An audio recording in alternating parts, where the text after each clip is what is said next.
Hey, Ron here. I want to talk about Santa, and how the war on Christmas is low-key white nationalism, but we'll start with Santa. So my favorite piece of media that had Santa in it, that was about Santa in some context, it's an old episode of Married with Children. Married with Children, if you didn't know, is about this Bundy family who was always down on their luck, who was always trying to pay back debts, and who were kind of just awful people. It's kind of reminiscent of It's Always Sunny in Philadelphia, except it was more sitcom-y, and it was more... It was bathed in sort of the aesthetic of the 80s and the 90s. And so the patriarch, the ostensibly the main character of the show, was a guy named Al Bundy. Al Bundy isn't a very smart person. And I don't just mean that in the context that he's not book smart. I mean that he's not good at making good decisions for himself or the people that he cares about. And this is true throughout most of the casts. Most of the casts are not good at making good decisions. But Al Bundy is a standout case. So... and people in his life know this, too. The main theme of the show is everybody taking a dump on Al Bundy all the time. And he just sits there and takes it. It's actually useful as, a cultural touchstone. And it's worth looking at if it's in a different context. I might see if I can bully Yose into, talking about Married with Children. It's an interesting show. But there's an episode of this show where, the plot is that Al Bundy still believes in Santa. He's, 35 years old, and he still believes in Santa. So...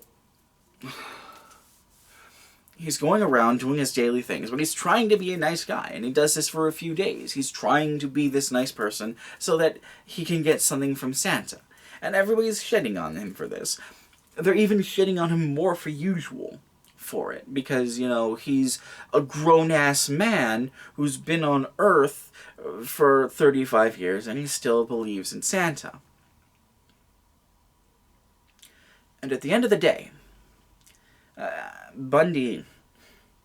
Al has stayed up all night waiting to meet Santa, because, he still believes in Santa. And Santa walks through Bundy's back door. And Al's ecstatic. This is one of the only times you see him really happy, is when he's talking to Santa, and he's like, "Oh, I know you were real, I'm so happy to see you." He's almost crying. And Santa's like, they're talking, and Santa's like, Oh, I have something special for you. And he reaches into his gift bag, and he pulls out, and as he pulls this out, he says, "A big old lump of coal." And he puts it in Bundy's hands, and the crowd goes wild. It's a hilarious joke. Even Santa's shitting on Al Bundy. Because that's his lot in life. That's his lot in life. And he's like, "But Santa, that was good." And then Santa lists a bunch of, really petty things.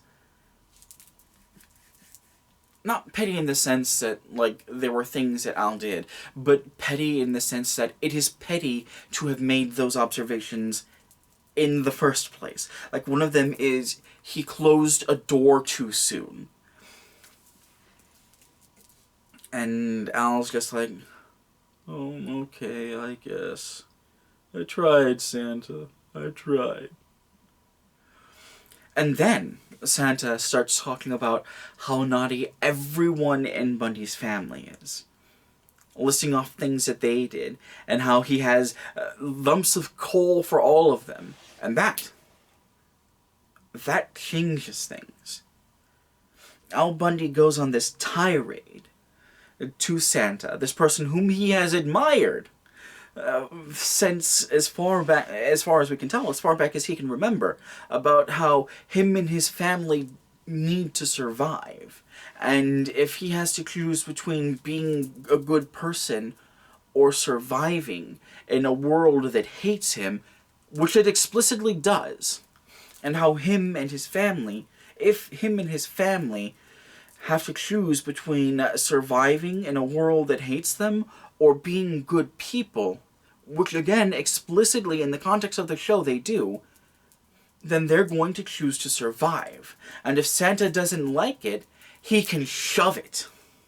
That's exactly what he says, because this was like 1992.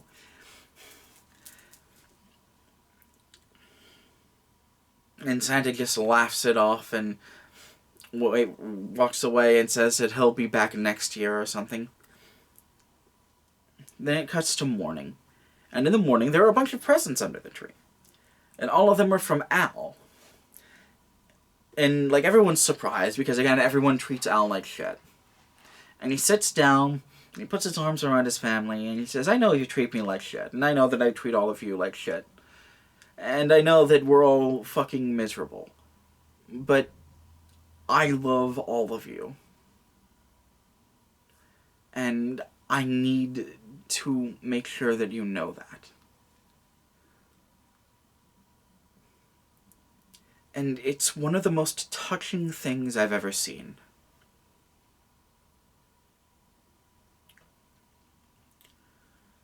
Actually, it's not. All of that is a lie. All of that is a fabrication. There was no episode like that of Married with Children. I looked it up. There was a Christmas episode, but it's literally an episode where they stole money from a mall Santa.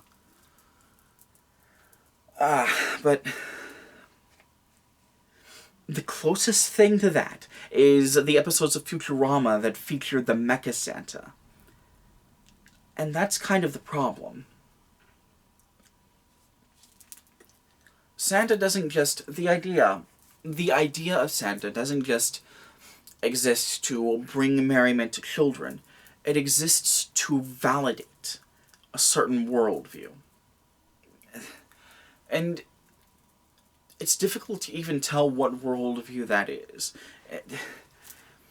Like, you could say it's about merriness and goodwill towards men, but there are people being nice, and even in some cases being a good person, is a privilege. And it is a privilege that is not afforded to everyone in our world. I would go so far as to say that it's a privilege that is not afforded to most people in the world that we live in, and through no fault of their own.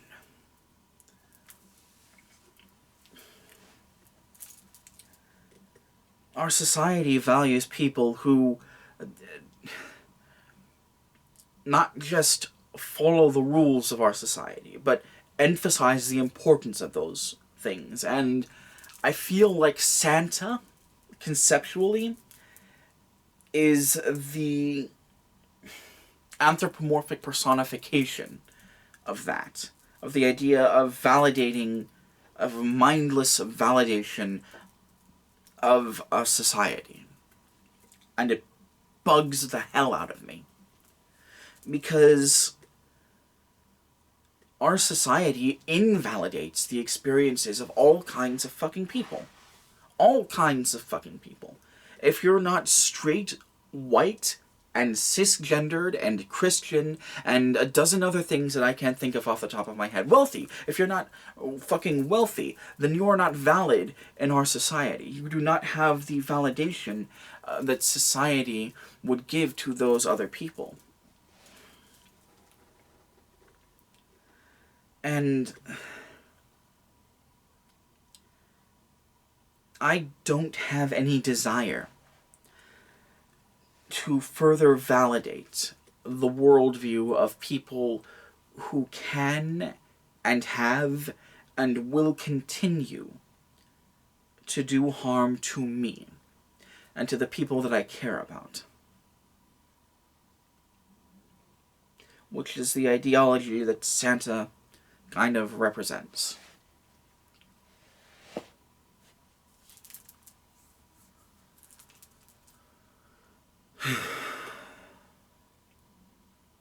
And that's true of I could make an elaborate argument about the whole war on Christmas being white nationalism thing, but that's what it comes down to.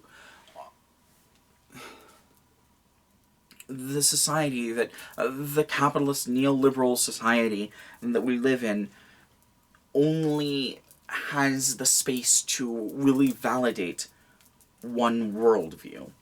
And there are people who are aware of it, and who are reinforcing that by invalidating, specifically and deliberately, by invalidating every other worldview, every other religion, every other nationality, every other fucking way of seeing the world.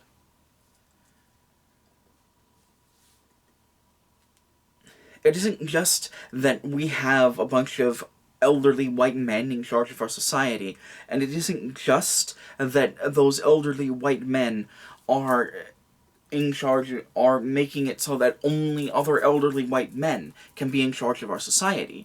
It's that they are doing that specifically and deliberately at the expense of every other worldview, every other ethnicity, every other religion, every other nationality, every other worldview. They're doing it at the expense of all of those people. They are creating, whether they mean to or not, a supremacy that just happens to be white. Do they know that that's what they're doing? In some cases. I'm sure that... Sean Hannity isn't stupid. Sean Hannity knows exactly what he's doing. Tucker Carlson isn't stupid. Tucker Carlson knows exactly what he's doing. But there are other people who maybe I'm not so sure about. But those people aren't... When you point these things out, those people who don't know what they're doing will modify themselves. Other people, the Sean Hannitys and Sean Spicers and Bill O'Reillys of the world, will not modify themselves because they do not feel compelled to, because they're already in charge. Who do they have to change themselves for?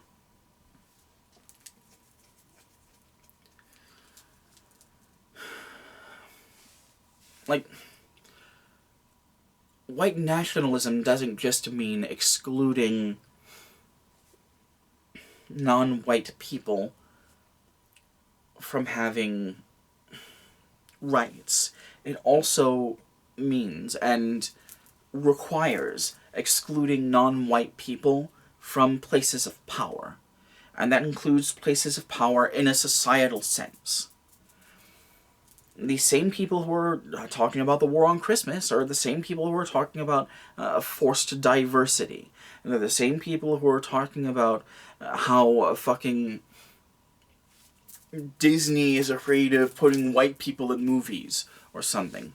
There's a specific word they use for it, but I can't remember. It's like blushophobic or something. And it comes from the same place as the Santa thing that I told you about. It's about creating a narrative. It's not just about validation. It's about making it so that there's only one valid way of looking at the world. And that's because neoliberalism only permits one valid way of looking at the world.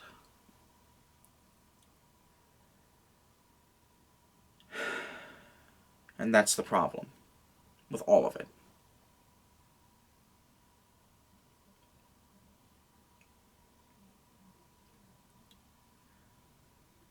Yeah.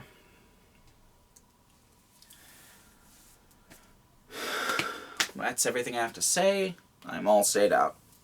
I think. I hope.